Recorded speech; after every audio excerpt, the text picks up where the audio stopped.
Mga ka-farming ko dyan.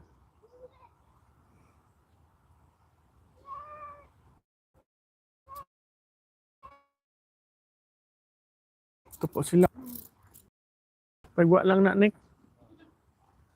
Yan o, mga kambing na yun.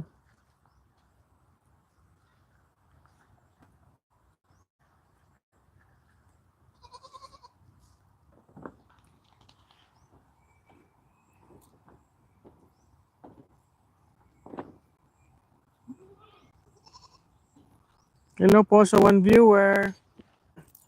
Dito tayo sa kambingan natin. Ito yung bagong area. Dito na lahat ng kambing natin.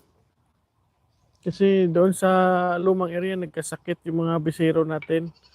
Kaya nilipat dito sila. Mas maganda dito, mas mainit. Hindi malamig na area. You know?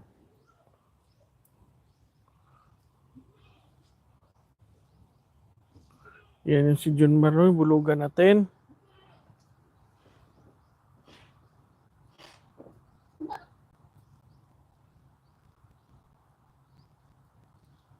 Yan.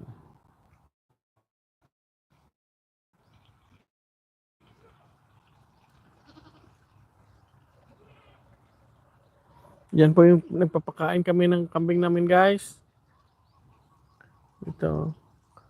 Yan, kumakain sila.